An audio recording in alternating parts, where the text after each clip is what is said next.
Hi, friends and family. Hey, loved ones. Hey, friends. Hey, fools. How is everyone today?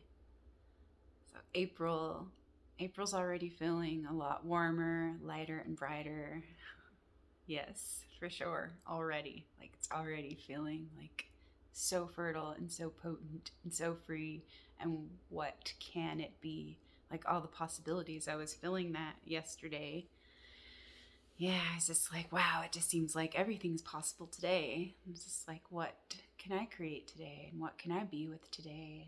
And who do I get to be? And yeah, what do I get to love and experience and appreciate and choose for my being, choose for my well being, my whole being of me? And yeah, just kind of enjoying just doing my thing and surrendering what I think I need to do or how I need to be, and just being with what is and enjoying the moment, and actually seeing as well that the only time we have is now. And like, kind of makes it easier, helps make it easier to let go and just be here now. And yeah, so I've had some breakthroughs and some breakouts. Yeah, been doing and continuing like my work and my journey and my search and my discovery. And I've had so much to share today, really. Wow. Um, but what wants to be shared for the highest good. Because, yeah, there is so much. So much good. So last time, yeah, I got cut off. I was reading about bat, and it was kind of funny, like where it actually did cut off, because it was actually kind of perfect where it left off, and the video was getting a little long. It was an hour and 20 minutes. But yeah, I just wanted to like reread that little part about bat.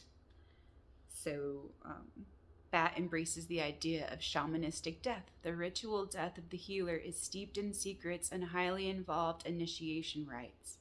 Shaman death is the symbolic death of the initiate to the old ways of life and personal identity.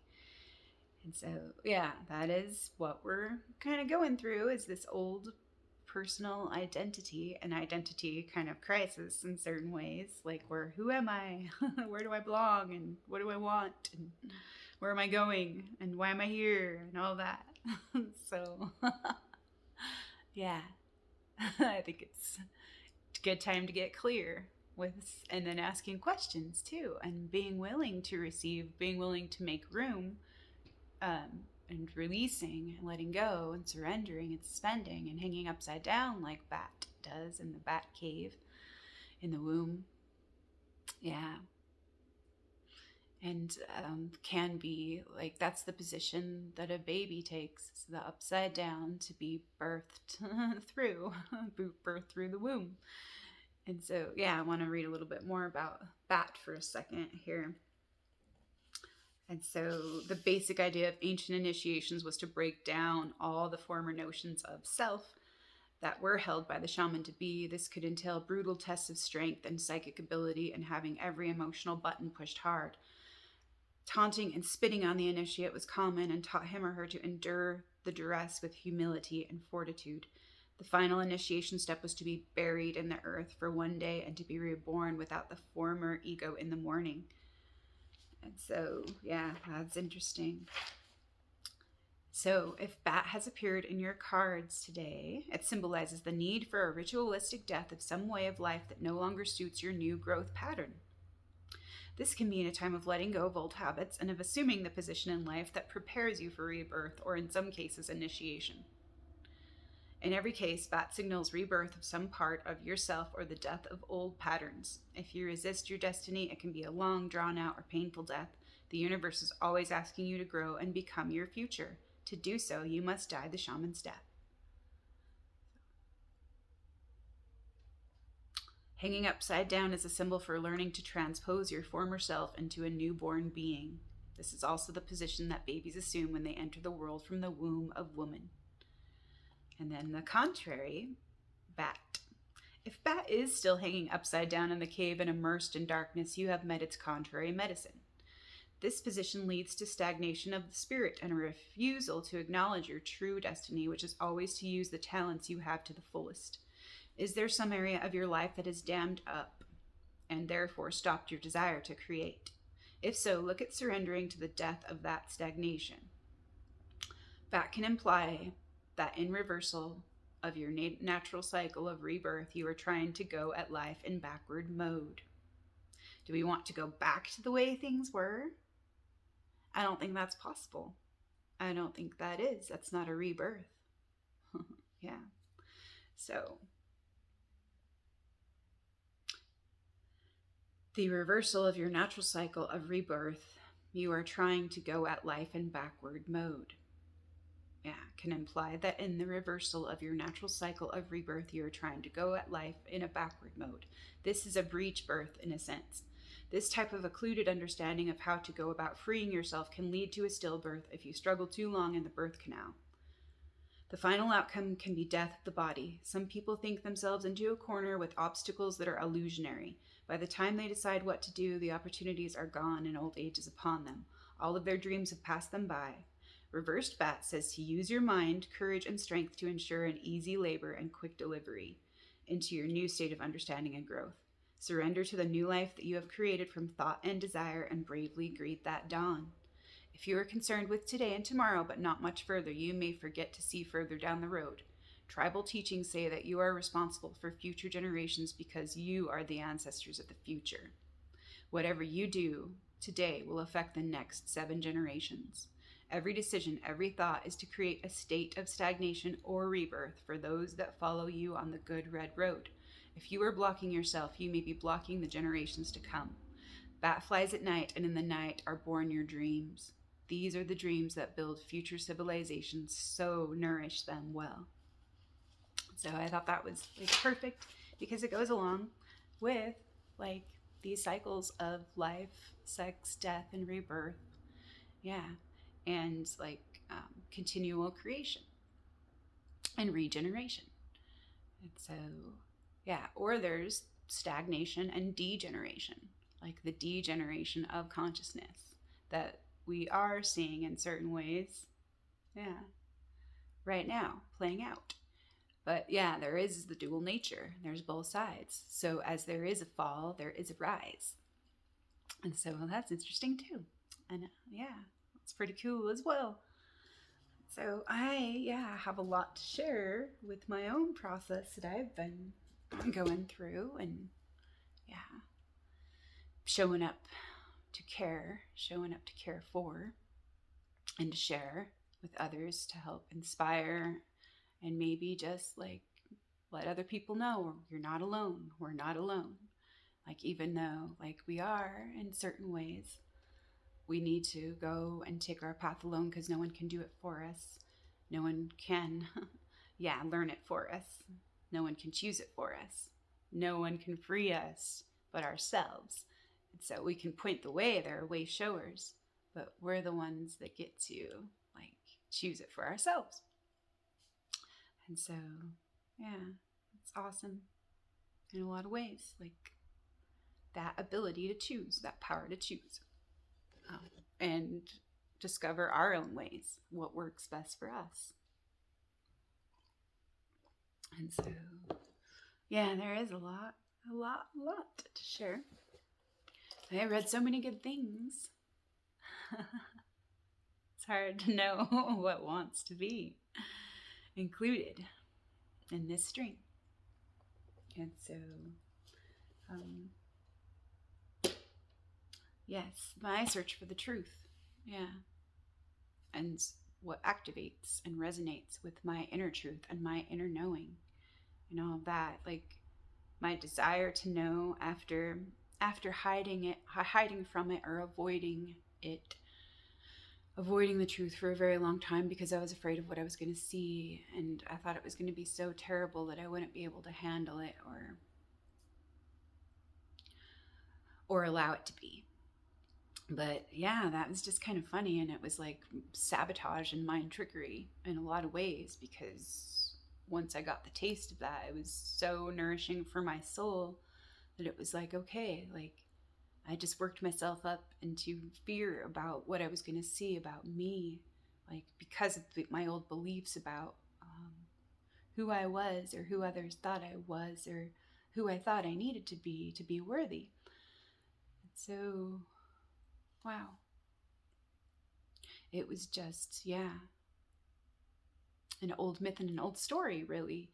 And then I discovered that, yeah, like I had to like go get to a place where really I was ready to die. I was really ready to give up my own life before I was ready to see that. And yeah, and that's the tower collapsing, and I've been there many, many, many times before. And so, yeah, when I was finally ready, like to just see it all and let it all go and just let it all be, and to set me free, because there was no way that like I could keep going in the same direction without destroying me. And so it was like a gift of death and rebirth, yeah, and new life, and really showing up to honor like my whole life, my full life, and my wholeness, and the love that I am and all that I am, and like in service to the whole, in service to all, because I care and I love so very deeply. And was kind of just thinking about those things or remembering those things, like what happened for me in November of 2016, and how that all came to be, and breaking down and breaking, yeah, open, and just like falling on my knees really to ask my mother, my Mother Earth, my beloved mother, what she needed from me, because I didn't know what else to do anymore. I didn't know what else I could choose, and I didn't know who I could be. But when she told me, show up and be yourself, you're so needed here, your love is needed here, and I was like, of course. How could I, like, yeah, not choose that for myself? And just like this road and this path and this journey of discovery, like this continual discovery and continual learning and growing and expanding and remembering and practicing and playing and honoring, like all of it. And yeah, searching and seeking and in wonder of all of it, and how beautiful like all of it is, and all the love that we are together and apart, a part of the whole. And so just very humbled and grateful and thankful for all of it right now, to that inclusivity.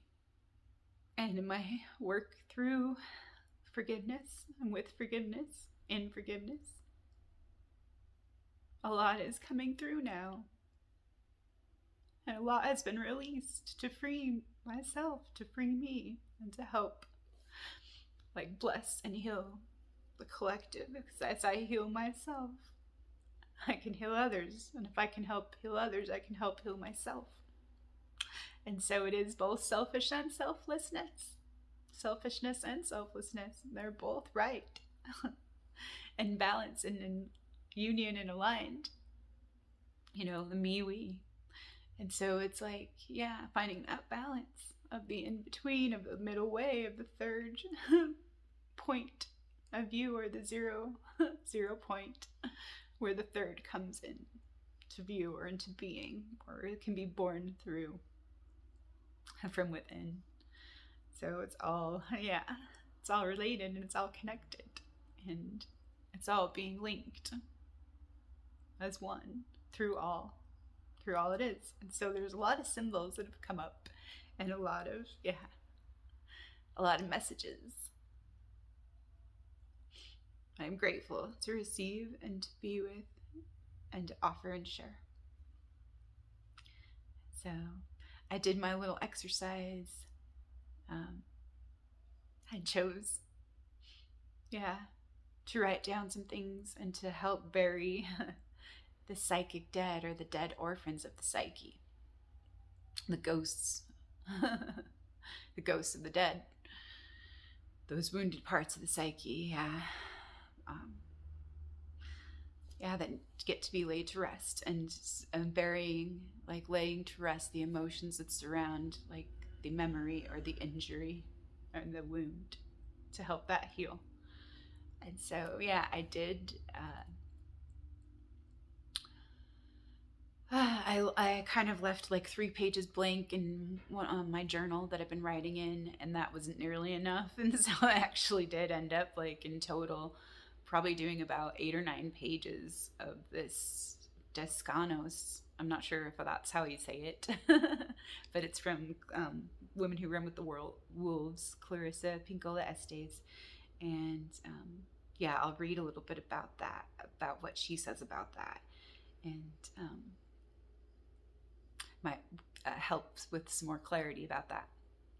And so, yeah, I filled up the first 3 pages, and then, yeah, did a little more, continued, and then wrote a little more about something else, and then did a little more and continued, and probably wrote about like 40, at least 40 events in my life. And a lot of it, like, there is a good mixture, but most of it seemed like it was from age 6 to age 16, when there was most of those. Age 6 to 16, it seems like, when there was most of those markers to mark a death in my life, or a psychic death, or an interruption of some kind that prevented me from choosing life. And yeah, there was a lot of good in that, like reviewing and reflecting and poring over that, and then being able to release that, and actually looking at it as well, and seeing like where there was those common themes and threads of rejection, betrayal, and abandonment. And yeah, looking into all those things that are contributed, or kept opening, or kept repeating, or perpetuating that original wound, to, yeah, transform and transmute that. Yeah, that pattern, that old pattern of conditioning and going against myself, and abandoning myself, and betraying myself, and rejecting myself, like rejecting certain parts of myself, and not being able to be myself, and be whole, and free myself, and love myself, and accept myself. And so that's huge. It's huge. And grateful and blown away, like, by all, like, this healing that's supported right now. Like, just to ask for it, and to be like willing to open to it, and receive it, and allow it to unfold naturally and organically, and follow like the guidance and the impulse, and yeah, like the soul's desire to become whole, and to heal, and to express itself, to embody like this love, and to create, and to experience joy, and the joy of being whole, and being one in the whole, through all, being one through all, and through all we are.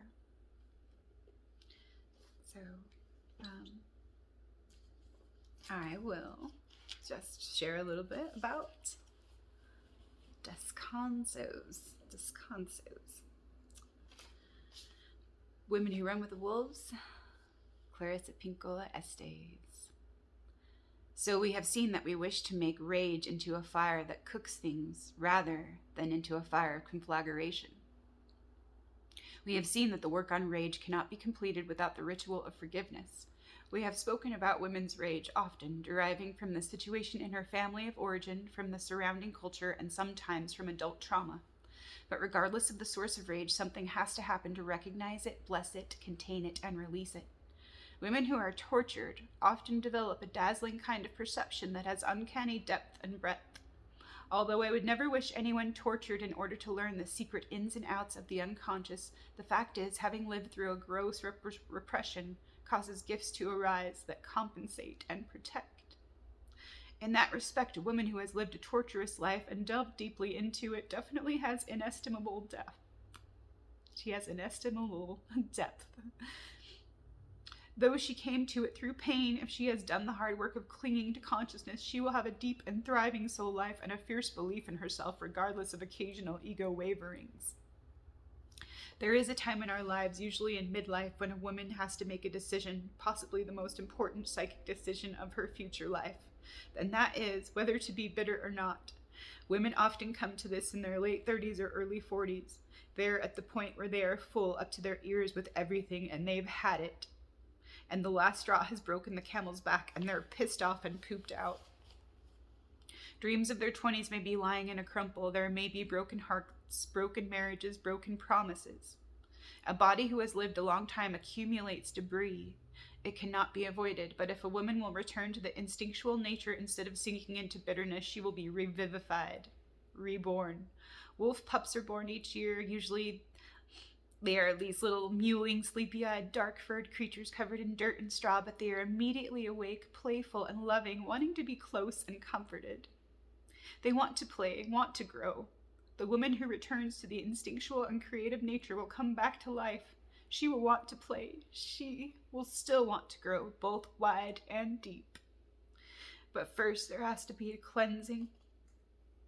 I would like to introduce you to the concept of Descansos, as I've developed it in my work. If you've ever traveled in Old Mexico, New Mexico, Southern Colorado, Arizona, or parts of the South, you've seen the little white crosses by the roadway. These are the Descansos, the resting places. You'll also find them on the edges of cliffs along particularly scenic but dangerous roads in Greece, Italy, and other Mediterranean countries. Sometimes crosses are clustered in 2s or 3s or 5s. People's names are inscribed upon them. Jesus Mendez, Arturo Buenafuentes, Jeannie Abeta.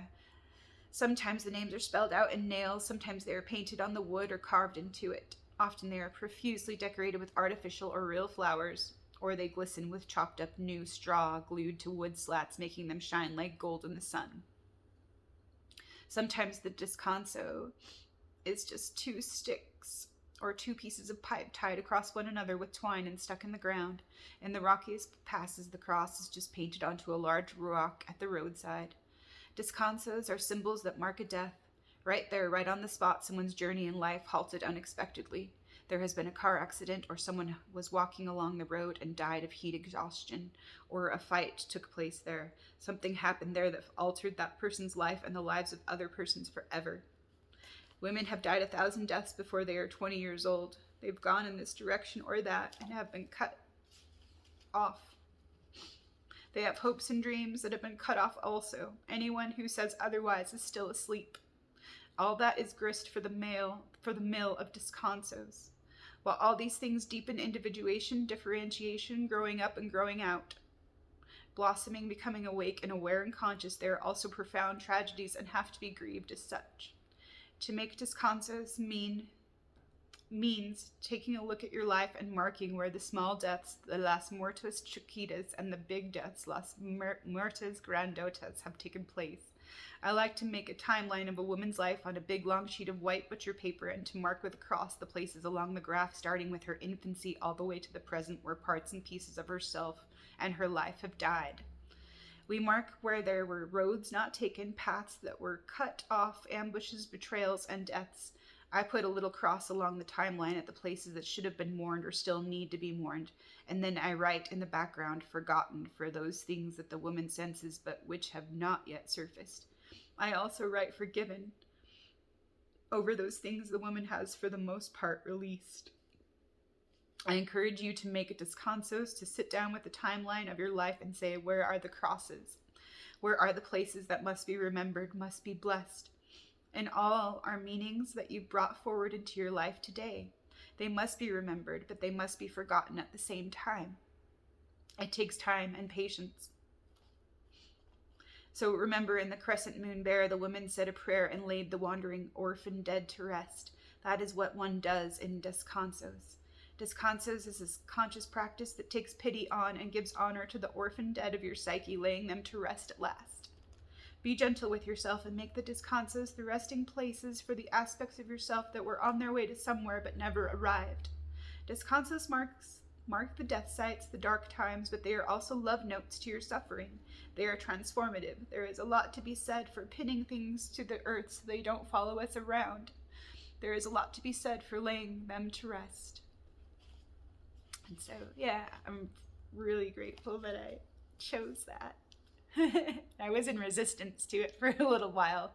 Like I knew it would be good for me, and yeah, that definitely. But it just kept kind of procrastinating, and yeah, because maybe I thought it was going to be harder than it really was. But like it was actually exactly what I needed, and I'm so grateful that I took the time the last 3 days to work with that and play with that, and yeah, work through that. And there was like, yeah, a lot of gold in it, and to fertilize, yeah, too, like to fertilize the new life and to nourish like my whole soul. So wow, yeah, and I may share like a couple of things, but first of all, I feel like I would like to just read this little poem that I have my journal open to that I wrote on March 30th. And yeah. So my sync-winks: snake, eagle, condor, heron, dove, dragon, bat, phoenix, scorpion, 144, DNA activations, ascension portals, transfiguration, magicians, elements, magic and miracles, healing, focus, attention, best efforts, and surrender. Aurora, new dawn, happy new year, new beginnings, new changes, transformation and alchemy. Renewal and resurrection, bat medicine and the scarab, resiliency and regeneration. This is the best of times. This is the worst of times. The eye of the storm, the descent of the clouds, the time of confusion, illusion, chaos, madness, all around.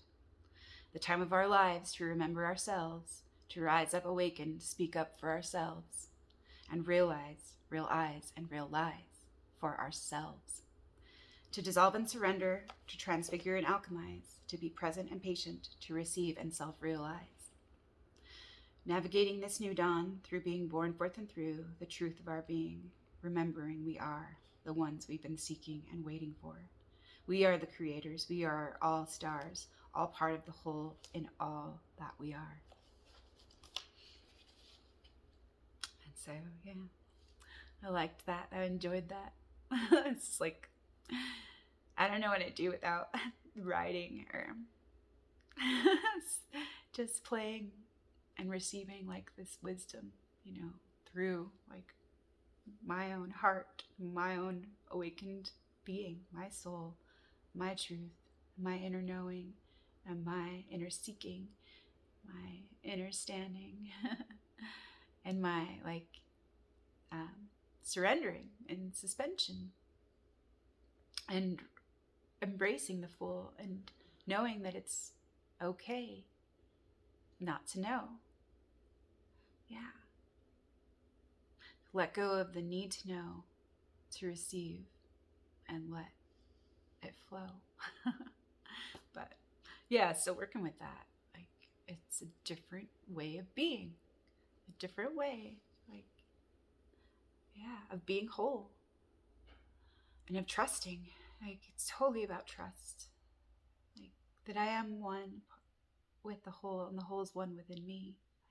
Like, I am one in the whole, and the whole is one within me, one through all.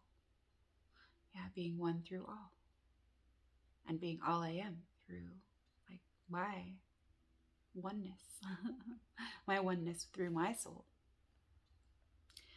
So yeah, I do have some things to share. So yeah, with my Descansos process, yeah, I wrote to mark death and a return to life, to bury the dead and revivify. And my very first entry was when I was born. So I'm very, very, very connected and drawn to the mother. Always have been. And that's part of my blueprint and part of what I was here for. Like, yeah, that great mother, and to learn through that mother-child relationship, and also being mother myself. That was the greatest gift I've ever been given. So, and the gift to be a mother, like my own mother, my own lover to myself, to be that container to hold all of that chalice and that womb, to hold all of it, that great heart that holds and receives and frees all of it and includes all of it and allows for all of it. Because that's who we are, and that's who she is, and that's who thou art, who I am, and all I am, the I am. Yeah, and we are. But yeah, so that being born, like, that's interesting too, that marks a death, like, where, because of the situation where my mom went into emergency C-section with me and my twin sister, and I had been having some respiratory distress, and so they took me out first, and so I was separated from my twin and my mother at the same time. And also my mother was really, really, really ill, very, very, very sick for the first couple months of our lives. And so we were sent home and nurtured by grandma and family and dad and grandpa, and but we were separated from our mother, and so yeah, I had to include that, separated from mother and twin for the first time. And my birthday in 1975, my mother was dangerously ill, and she had sepsis and dangerous, like, life-threatening infections, and so that was like maybe like my first sense of abandonment right there, even though I was loved so dearly, like, by all my grandmas and my family and my dad and everything. Yeah, there was just something about that too. And then being in the womb with a twin, and that's all I had never known. And then, like, and feeling like that sense of separation, or that wound of separation, which had been a theme all of my life. Because I didn't belong here, there must have been some mistake, But I do know that I belong here, and that I'm needed here, and I'm so happy that I get to be here now. Like, where most of my life I didn't want to be here because it was so painful, and it just didn't make sense to me. Like, all this stuff going on in the outer world when I knew there was so much more. And so, just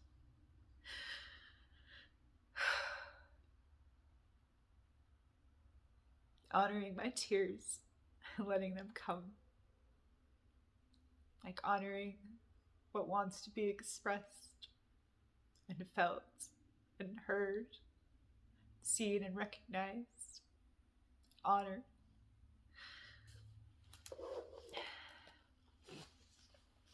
And so, yeah, it's been an interesting life and experience, and when I look on the whole of it, it's just so beautiful. Like, really, there's been so much pain in it, but so much beauty and so much love and so many gifts. Like, all of it was love for me, so that I could be, like, this gift that I've been given to be, like, for me, for myself,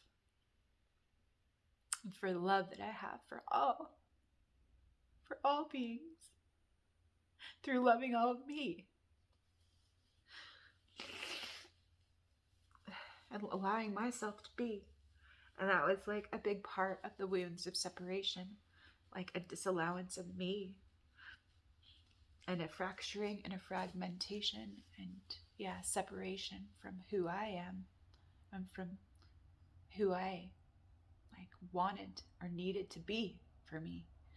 And, like, the conditioning of saying, no, you can't be that, that's wrong, that's bad, or that's gonna make other people uncomfortable, or that's gonna disrupt the established programs that are and all of that bullshit. And so I can see in certain ways why, like, I had such conflict of the good girl and the wild child. Like, so badly wanted to be, like, accepted and seen as good, but there are some things like I just couldn't allow, like, and I couldn't agree with, and I could not go along with. And so that caused me a lot of pain in certain ways. Yeah, and so it was like this really push and pull dynamic with the caregiver and the rebel. And like, yeah, the light and the dark sides, or the, yeah, of those archetypes. And so, yeah, it's super interesting to like look at and see all these things now in hindsight. Like, yeah, especially after this whole year, this whole last year of alchemy and practice and action and playing, like, yeah, with all these aspects of myself and making room for them, including them instead of rejecting them or excluding them. Like, yeah, doing my best, like one day at a time, one step at a time, one moment at a time, and like one initiation at a time. When, yeah, it seems like going through so many, and one's completed and another begins, and it's like, wow, this boot camp, man. This time of our life. But yeah, it's just awesome. I'm odd. Odd and awe and odd. Just weird. It's freaking weird. It really is. But yeah, wouldn't have it any other way, like, than what it is. So yes, so the separation, the wounds of separation, and that did come into play in certain ways, like becoming an adolescent, or in my early teens, when me and my twin, we went our own way. Like, and she chose to be the good girl, and I chose to be the black sheep. And just like part of us, like asserting our own identities or like our own will, because we were under such tyranny. Like, because my mom had good intentions and she loved us with all she had, but like, yeah, there's this tyrant that emerged and like wanted to squash all of the projections that were coming from her. Like, yeah, everything that she like couldn't accept or allow or include or integrate or receive within her or allow within herself, if she saw it in us, like, yeah, she needed to clamp down. And so, yeah, I feel like we all have like different strategies, different survival strategies, and like, yeah, that's just how it plays out sometimes. But yeah, being the black sheep and the scapegoat, like, and that was like as a young woman or a teenager, yeah, and the fragile 15-year-old that I was, yeah, and being scapegoated for my mom's and dad's marriage falling apart because we were such bad kids. But it was like mostly the blame was put on me because I was hurting and I was acting out and I was trying to assert my own will and my own identity and my own prerogatives and my own ways of being and feeling and protecting like my own energy and myself, and needing to claim that for myself and not knowing how to do that without being destructive in certain ways, like, yeah, and lashing out because nothing else, like, no, they couldn't hear me, they couldn't see me. Like, that was another theme, like growing up in Las Vegas, and yeah, that was like my home. That's what I knew. I had friends there. I had, yeah, like routines and then established patterns there. And then coming to Utah, to Farmington, to something that was completely different. And yeah, it was being a stranger in a strange land. And yeah, all of that, like all of those things, like it was so like traumatic. Like abandoning, yeah, feeling abandoned in a lot of ways, and not accepted and rejected, yeah, in so many ways. But leaving my childhood home, my church, my friends, my school, and all I'd ever known, not feeling accepted or that I belonged in this new place, a stranger in a strange land. And so, what I realized too, and it was just strange, like, because it was more diverse in Vegas, it seemed like people here, because it was homogenous, it was homogenized. It seemed like the majority, like, yeah, 99.9% of people here where we moved to were white Mormons. And so when there wasn't that natural diversity, it seemed like people needed to purposely differentiate themselves and to split off into little groups and cliques and things. And so it was a little more interesting here, like where, yeah, like where it was, yeah, people went out of their way to belong to different groups and things, but it was still like, yeah, I think I'll need to contemplate and look into that a little bit more, ask for more insight about that. But that's kind of interesting, like to see that, like how we purposely divide ourselves in certain ways or want to set ourselves apart from the group or from other groups, and for our own identities, to assert our own identities, or maybe to assert our own will, or have that container, like, and be with like-minded individuals, and a collective group that makes us, or that reinforces, or that contributes to that identity or that energy of the group.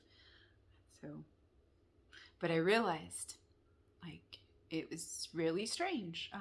In junior high, I was just kind of, I'd be walking down the hall looking for some kind of sign of recognition, and everyone like just kept their eyes at a certain point where they wouldn't look people in the eye, like where it was like this focused point that was invisible to everyone else. I'm just looking straight ahead, don't look at anyone else, like, especially if you don't know them or if you don't want to be associated with them, or don't look them in the eye. And so it was like, I noticed at that time, like, nobody will look me in the eye. Why can't they see me? Why can't they see me? And so I began to feel like invisible in a lot of ways. And so, I wasn't heard and I wasn't seen and I wasn't received. And so in a little, when I got a little older, and then I was just kind of like, fuck you, I'm going to make you see me. And so, like, I had a friend that I used to love to pal around with, and she was adventurous, and she didn't like conformity either, and so we got to play together and act out. And that's when certain high school teachers would ask when we'd left, those two think every day is Halloween. And so it was kind of like, yep, I'm gonna force you to, like, look at this part of yourself that you don't want to see in a lot of ways. And I think that was like a genuine part of me that was like kind of being developed to, like, compensate and protect me. And that was like the weirdo and the rebel. But so it was just kind of funny to see, like, in certain ways, like how, like, some of these aspects were compensatory, or helped me compensate for, like, the other parts that weren't allowed to be, and that I needed to hide, to save, or to protect, or to keep safe within me, so I didn't lose them, or they weren't lost to me. And so it is, like, interesting, like, to come back and step into this authenticity and just invite it to be. And I know it's, like, awkward sometimes. Authenticity can be awkward, and that's okay, like, because there's what we think of as normalcy is really probably just, like, the ego's need to control everything and play a role, like, to a T. And then it's, like, smooth and comfortable sailing. But, like, that doesn't show us what we're made of or who we really are. Like, that's a good way to pretend. Like, and that's okay. We can play at being all that all we want. But it's just another way, like, to look, or maybe look into things or see things. But just some interesting thoughts I had. But there is some abuse that I went through, that I endured from a lot of different individuals and groups and that I was part of and that were meant to teach me. And to help me know who I am, to know me.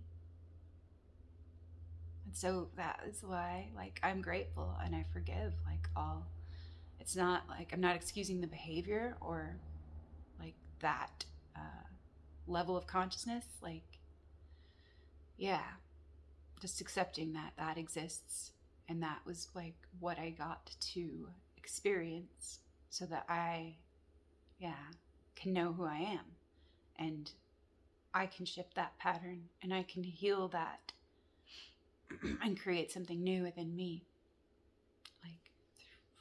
Through all I've been through and through all I've experienced and all that happened for me. So that's the miracle of forgiveness and the magic of receptivity. So just several pages. And then I had some interesting dreams as well about bondage and ignorance and deceit and trickery. And these desires that are implanted that aren't ours, they're not our dreams. It's somebody else's dreams being superimposed and unconsciously received in certain ways or absorbed. So realizing in this dream that these desires are not mine, but originally I think they are my thoughts and my baser instincts being activated and projected. So I remember thinking in my dream momentarily about this desire or temptation or this need, and then letting it go after sorting through it in my mind and realizing it's keeping me from me, and it's keeping me from my tasks and what I really desire, and it's keeping me from nurturing me and my family, my loved ones, my young ones, and serving, creating, honoring, preparing our home, and being generously, purely, authentically loving, open, and giving. So I asked myself some questions. How might I be harming, distracting, sabotaging myself, or tripping myself up with lower desires or old implanted beliefs about myself and others? How am I using or directing my own creative power and energy, my creative life force and vitality? How can I honor my sexuality and honor that fertile creative power in authentic, empowering ways? What do I get to reclaim? What do I get to reframe and integrate?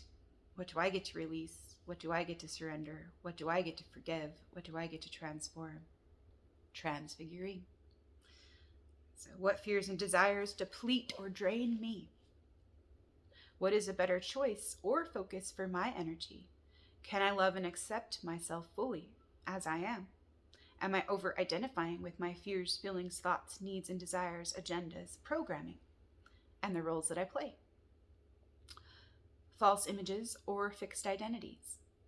Where do I feel most vulnerable? What is the source of the disturbance or the disease, dis-ease, or imbalance? Where is this lower ego distortion coming from? The pain body, is it old trauma, an old wound? Is it old identities or old core beliefs?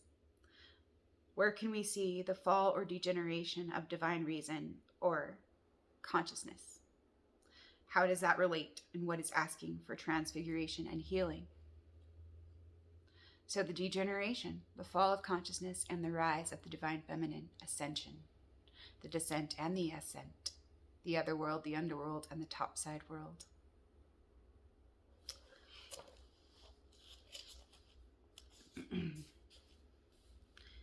Thank you for the gifts and the shifts of this life and great awakening. Remembering and honoring all I am, all thou art, the art of living. Prosperity, economy, riches, fullness, abundance, wellness, alignment, integrity, opened heart, purified mind, drive will, divine will are all aligned.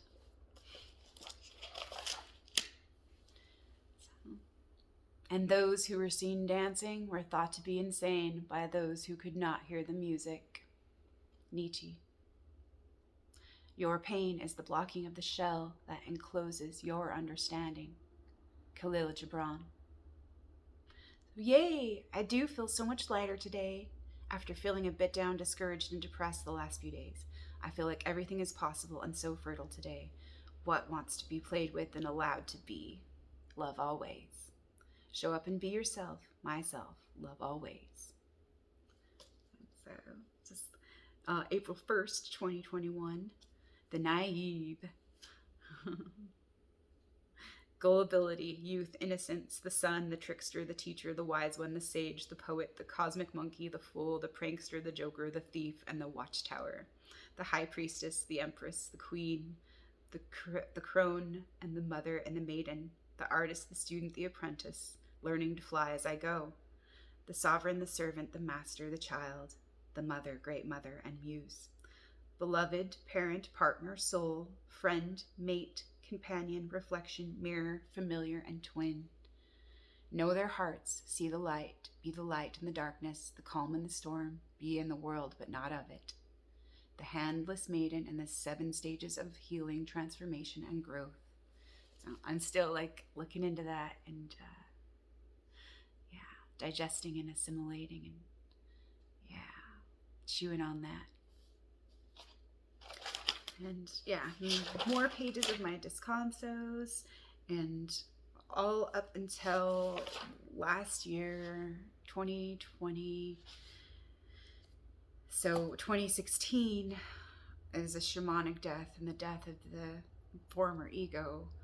Like the tower like collapses again, and it's like I just don't know who I am anymore and what to do anymore. Total surrender to what is and to love, and what do I want and how do I get to live. It was so painful to see and to feel all the world's pain and suffering and all the horrors playing out on the outer stage.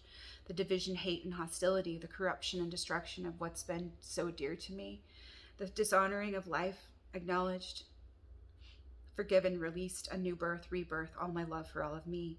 Reconnection with and through the heart, the great heart of the mother, the great heart of everything, the source, the true being, new beginnings and possibilities, trust and accountability. Alchemy practice begins in earnest.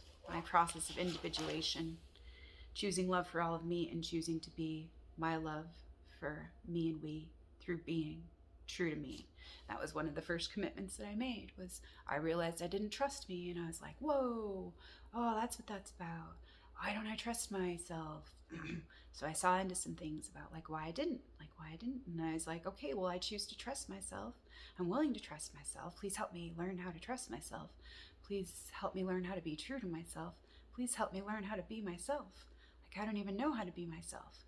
Could you please help me learn how to do that? I don't know. How do I cut away all that's not me, or differentiate all these things I thought were me and actually bring forth and through what is within me.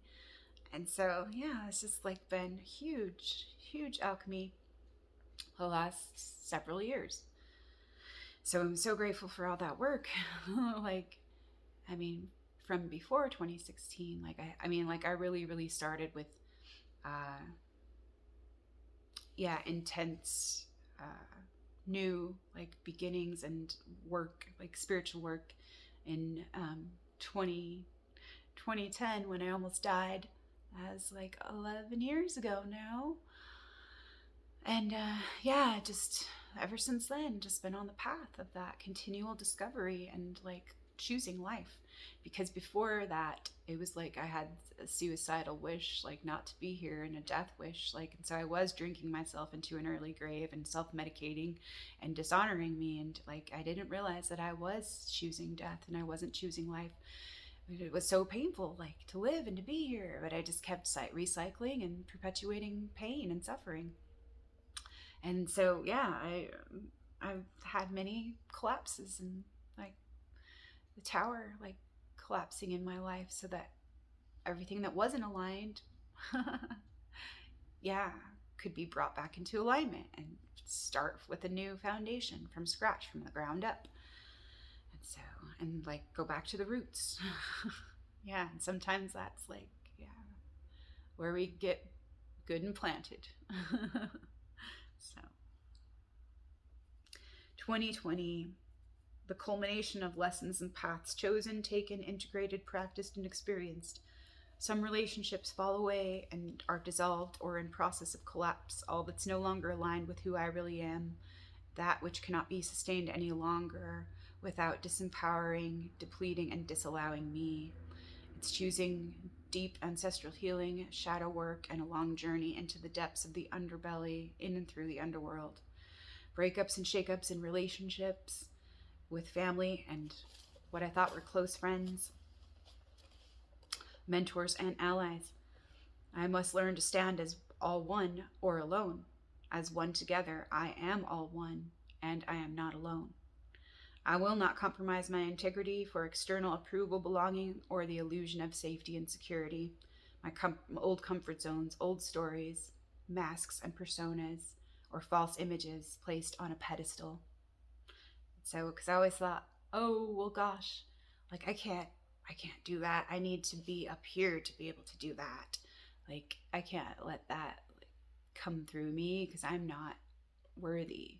Like, and that was an old story too. Like, I can hold this love and this wisdom, and also like this folly and this ignorance.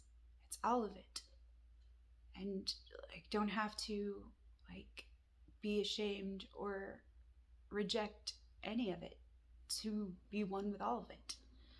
And yeah, so that's what I've been learning in a lot of ways. Like, our humanness, like that's the beauty, like, of who we really are, like, and experiencing like who we are, like through like the mistakes that we make, and through our trial and error, and through like this process of learning and growing and discovery and creation and regeneration. Yeah, life, death, and rebirth. Transformation. I will not compromise my integrity for external approval, belonging, or safety or security, the illusion of that. And this like themes of rejection, abandonment, betrayal, and the wounds of separation, an invitation to show up fully for me. An invitation. I accept the invitation. Thank you. Thank you, love, for me. To respond to what love is offering, presenting, and asking. Me, to be a loving mother, a great parent to my soul through my wholeness, my loyalty and devotion, my well-being, my innocence. Being love, being one, being whole. To trust me, to know me, to love me, to free me, to honor myself and embody all I am. To experience the love I am through being true, being love for all of me, for all I am, through all I am. I now lay these ghosts of the psyche to rest and gratefully offer them back with love in service to the whole, in service to love, in service to soul, in service to all.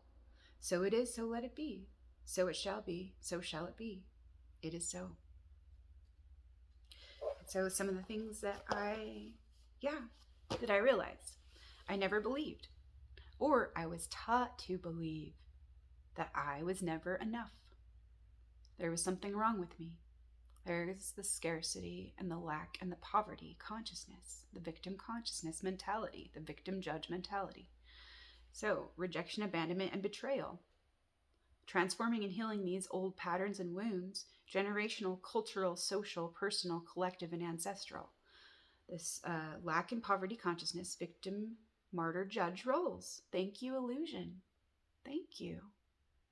Reforming, transforming, retrieving, reclaiming, gathering, unnaming, reframing, refraining, witnessing, observing, allowing, creating, engaging, participating, responding, meeting, forgiving, releasing, realizing, receiving, transmuting, and transfiguring, experiencing, being, becoming, surrendering, to be one through all I am. I now allow myself to become more fully me, more fully one at peace, more fully at one with me, for all I am, all my love for all of me. God's love is alive in me and we. Trust, soften, remember, listen, allow.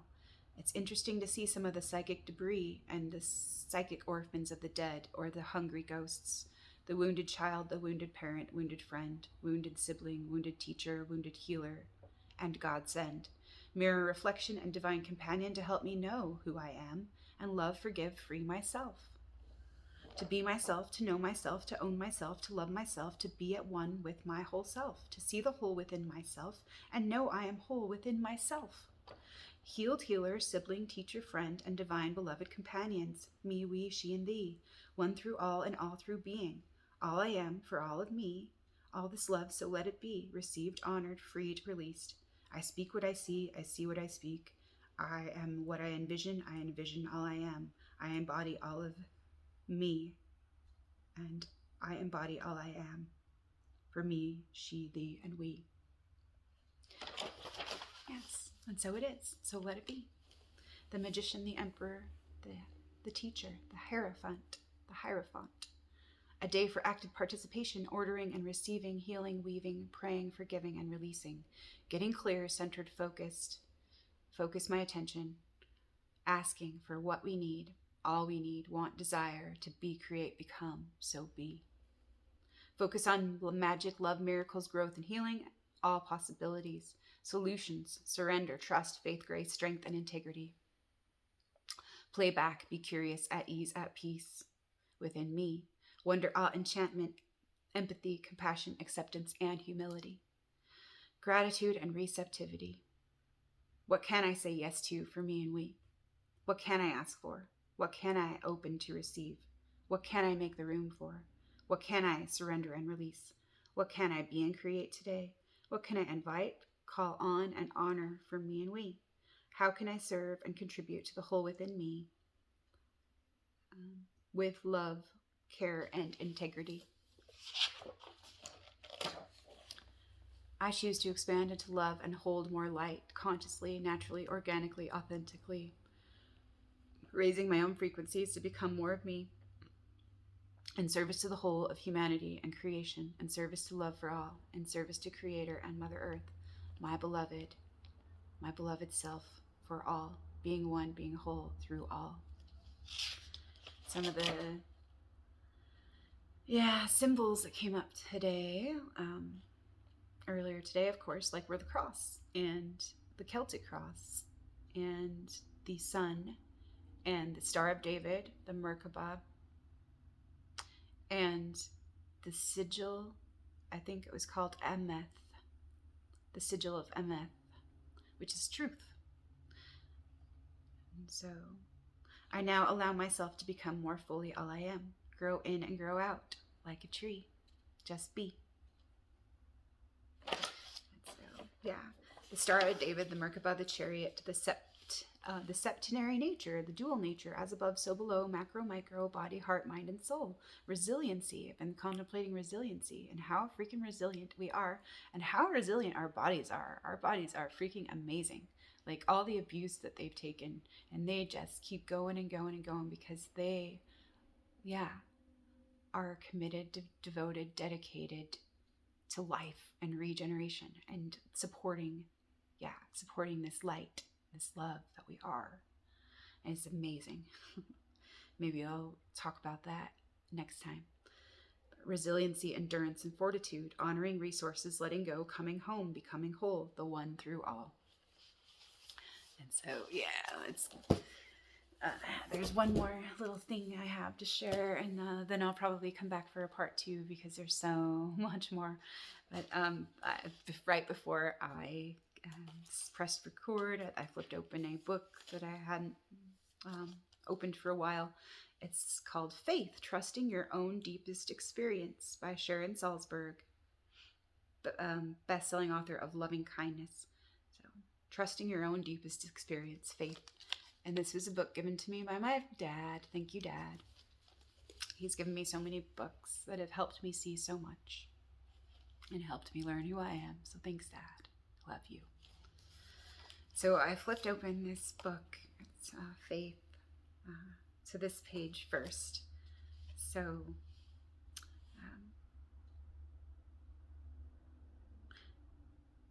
the power of awareness that is inherent in all of us. For some, he is a refuge by virtue of this inspiration. For devotional Buddhists, he is a refuge because they perceive him as a living energy capable of providing loving shelter. On that first evening of the retreat, however, my teacher took care to explain that taking refuge in Buddha doesn't require calling yourself a Buddhist or adopting any dogma or feeling devotion to a particular being. Whether or not we have any interest in Buddhism as a religion or the potential to realize the Buddha's insight, compassion, and courage is a part of who we already are. The word Buddha means one who has completely awakened from ignorance, one who has fulfilled his or her vast potential for wisdom and compassion. A Buddha resides in each of us as the potential for the awakened mind. Each one of us has the capacity to fully understand our lives and to be free. We can look at the Buddha and see ourselves. We see all that can be. We can look at ourselves and we see not just one person's potential, but the capacity for freedom, the nascent Buddha within everyone. Taking refuge in the Buddha was, for me, like having an uncommon mirror held up before me and seeing myself in ways I hadn't before, rich with the potential for transformation and possessed of innate beauty. Hearing my own inner world portrayed as containing such seeds of abundance filled me with joy. I felt it was safe to go forward in this new exploration. And it's kind of what it's like. The second refuge is the Dharma. The word Dharma in Sanskrit has several interrelated meanings. In the broadest sense, Dharma means the truth, the laws of nature, the way things are. Deciduous trees lose their leaves in winter. Change occurs despite our efforts to stop it. Unwelcome thoughts arise unbidden in our minds no matter what we will. If I tell lies in my mind, I will be filled with fear and uncertainty. The more clearly we see the Dharma, the way things are, the more clearly we see the inevitability of impermanence, the natural flow of joy and sorrow, the possibility of freeing our minds from entangling thoughts and finding happiness that won't vanish as our minds and bodies change. Like being close enough to the ocean to hear the rhythm of the surf underneath an ordinary conversation, being in touch with the Dharma means hearing underlying truths pulse throughout the ordinary events of our lives. As poet Rainier Maria Rilke observed, don't be confused by surfaces. In the depths, everything becomes law. Don't be confused by surfaces. In the depths, everything becomes law. Dharma also means the Buddha's teachings, such as the Four Noble Truths, suffering, the cause of suffering, the end of suffering, and the way to the end of suffering, which is the path of morality, concentration, and insight. When I studied them in college, the Four Noble Truths had been a mere concept. Here they were being described as a way of life, a practical set of tools to make our lives different. Taking refuge in the Dharma, we are taking refuge in a vision of life that extends beyond our usual limited sense of who we are and what we are capable of. Yes. So the third refuge is the Sangha, the community of those who, throughout history, have sought freedom from suffering and have come to a real and personal awareness of that freedom. As the vision of Sangha steeped into my mind, I realized that by honoring the inspiration of others who had walked this path before me, I was also discovering a new sense of my own heritage. Alongside generations of Polish Jewish peasants who were my ancestors, I could see all the women and men who followed the Dharma in their own ways, discovering the same truths that I was being invited to uncover. Never before had I so fully recognized my intimate connection to those who had lived before me. For a moment, time collapsed, and we were all together. My biological ancestors who had brought me to that point, and the spiritual ancestors who were urging me onward. And the Sangha wasn't just out there somewhere in history, I realized. It was all around me. So wow. And I'm going to leave that there. And then the next page that I opened to was page 72. But I think I will read where it started from. It was the beginning of a state of mind in which I felt more empowered to discover for myself what was true, questioning what was being told to me, both doctrinally and in terms of meditation instruction, translated into the right attitude for meditation practice, looking at all experience without prior assumptions, with enough courage to examine everything for a personal, direct knowledge of the truth. If we just accept concepts mindlessly, our relationship to them loses vigor. If we question them, they become vibrant and alive. I would go on inquiring internally and externally until many concepts were filled with the life force of my participation, my engagement, my faith. Asking questions to find truth goes far beyond learning to more freely question others. It means adopting an attitude of wonder, delving into whatever is in front of us in order to taste and touch and feel it acutely for ourselves and learn from it. It means investigating and exploring knowing we have the ability to find out for ourselves what can free our minds and make us happy. With the power that comes uniquely from our own experience, we discover that we can wholeheartedly put our faith in rather than hold tenuously as belief. So, with the power that comes uniquely from our own experience, we discover what we can wholeheartedly put our faith in rather than hold tenuously as belief. Questioning means longing to know the truth deeply and insisting that we can. It means leaving whatever distant slant we may occupy to come close and see more directly what is true. And it means being willing to be honest about how we ourselves are seeing things, even if that vision differs from the norm. Learning to question means feeling we have the innate right to all of this. For faith to be alive and to deepen, we need to use our power to inquire, to wonder, to explore our experience, to see what is true for ourselves.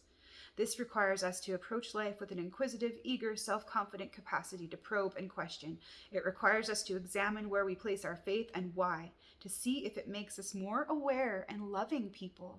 To develop a verified faith, we need to open to the messiness, the discordance, the ambivalence, and above all, the vital force of questioning. If we don't, our faith can wither.